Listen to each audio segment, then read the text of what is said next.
जैसे कि आप सभी को मालूम है,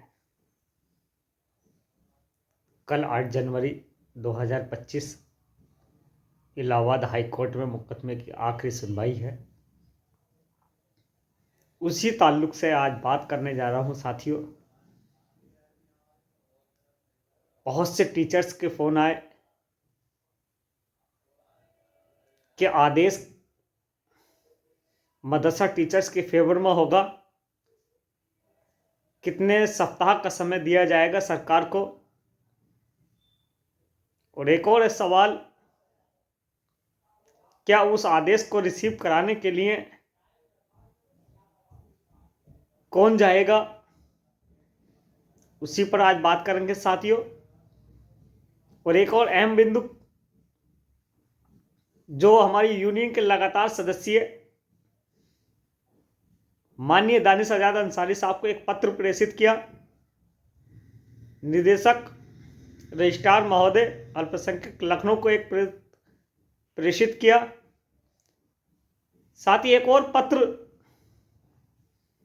उत्तर प्रदेश के यशस्वी माननीय मुख्यमंत्री को संशोधन एक्ट के संबंध में बिल, जो अमेंडमेंट बिल है उसके ताल्लुक से दिया। उस पर ही बात करने जा रहे हैं साथियों। वीडियो में अंत तक बने रहें और जो टीचर्स चैनल पर नए हैं चैनल को सब्सक्राइब कर दें। साथियों, जैसे कि मैंने बताया था, इलाहाबाद हाई कोर्ट में मुख्यतः 3 पार्टियां हैं: राज्य सरकार, अल्पसंख्यक मंत्रालय, मानव संसाधन विकास मंत्रालय। अल्पसंख्यक मंत्रालय में स्कीम थी जो 1 वर्ष चली और उसके बाद उसको होल्ड पर रख दिया गया और बाद में इस स्कीम को बंद का लेटर जारी किया गया। दूसरी एक अहम चीज, मानव संसाधन विकास मंत्रालय में ये योजना चली थी शुरू से, वहां से ट्रांसफर कर दी गई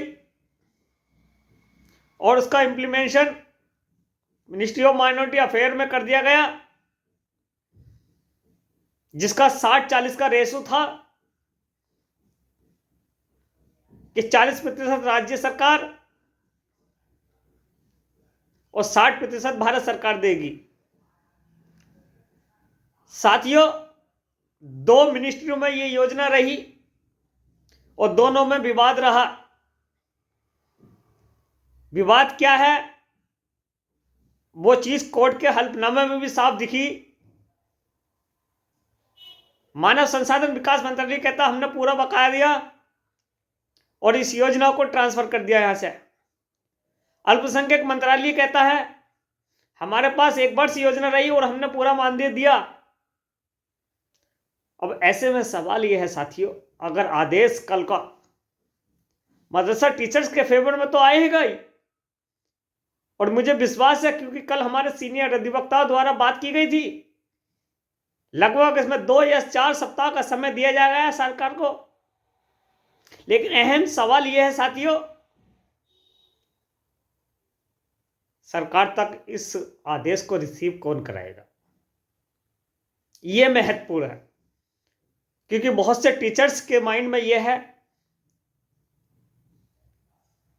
कि एक व्यक्ति जो विशेष रूप से न्यायालय के नाम पर जिसने शोषण किया और 8 महीने तक इस फाइल को लंबित रखा और तमाम धन उगाही की। साथियों, मैं आप लोगों को ये बात स्पष्ट और क्लियर कर दूं कि इसमें 10 याचिकाएं हैं, 10 याचिकाकर्ता हैं, कोई एक याचिकाकर्ता नहीं है कि जरूरी नहीं है कि वही व्यक्ति लेके जाएगा। अन्य 9 लोग भी इसमें शामिल हैं जो अलग अलग रिट दायर की थी, जिसका आदेश 12 फरवरी 2024 को था और उसी पुनर्विचार याचिका में वो 9 लोग भी शामिल हैं। साथियों, आपको भ्रमित किया जा रहा है। आदेश के नाम पर कि कौन रिसीव कराएगा। ये स्पष्ट है साथियों, अन्य याचिकाकर्ताएं काफी हैं इसमें। और दूसरी बात अहम यह है साथियों, अगर उत्तर प्रदेश के किसी भी जिले ने टीचर्स ने अगर अपना पैसा दिया है उस व्यक्ति को, तो वो भी मुख्यतः इसमें पार्टी है और याचिका करता है। वो भी अगर जानकार है कानून का, तो वो भी उस आदेश को रिसीव करा सकता है। साथियों, आप भ्रमित ना हो, टेंशन ना ले, आदेश आपके फेवर में होगा। कानूनी प्रक्रिया लंबी है, जल्दबाजी में कोई फैसला न ले, अपने पैसे को और समय को दोनों को बचा कर रखें। जो संगठन का नेता दिल्ली और लखनऊ और कोर्ट के नाम पर, किराए के नाम पर पैसे की वसूली करना चाहता है, वो आपकी लड़ाई नहीं लड़ सकता साथियों, क्योंकि वो अपने आप में मजबूत नहीं है। और जो व्यक्ति मजबूत अपने आप में नहीं होता, वो 21,216 टीचर्स की क्या लड़ाई लड़ सकता है। साथियों, इसी क्रम को आगे बढ़ाते हुए हमारी यूनियन ने, संगठन ने यह फैसला लिया था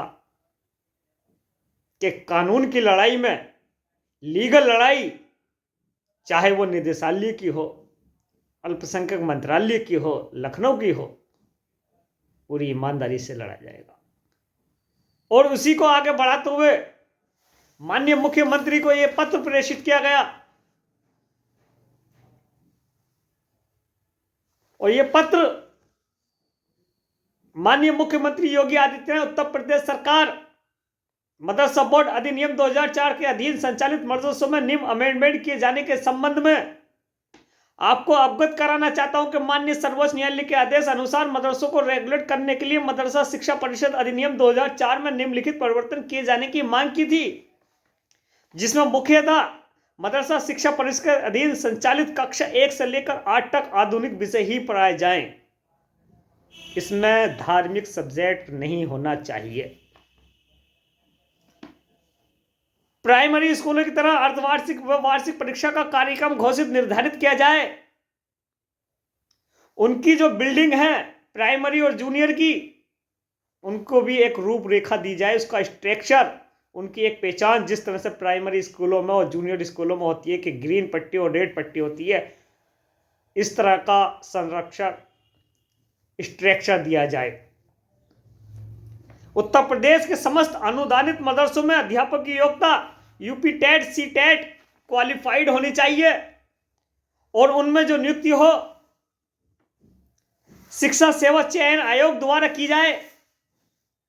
और 5 नवंबर 2024 को सर्वोच्च न्यायालय के आदेश अनुसार केंद्र सरकार की महत्वपूर्ण मदरसा आधुनिक योजना 1993-94 का संशोधन एक्ट में उल्लेख किया जाए। साथियों, उक्त योजना में कार्यरत 21,216 अध्यापकों को महाराष्ट्र सरकार व झारखंड सरकार की तर्ज पर नियमित उनकी सेवाओं को नियमित किया जाए। साथियों, ये अपने आप में महत्वपूर्ण बिंदु है। डिग्री कॉलेज की मान्यता इंटर कॉलेज की मान्यता में नहीं दी जाए, उसका कैंपस, उसका स्ट्रक्चर, बिल्डिंग अलग होनी चाहिए।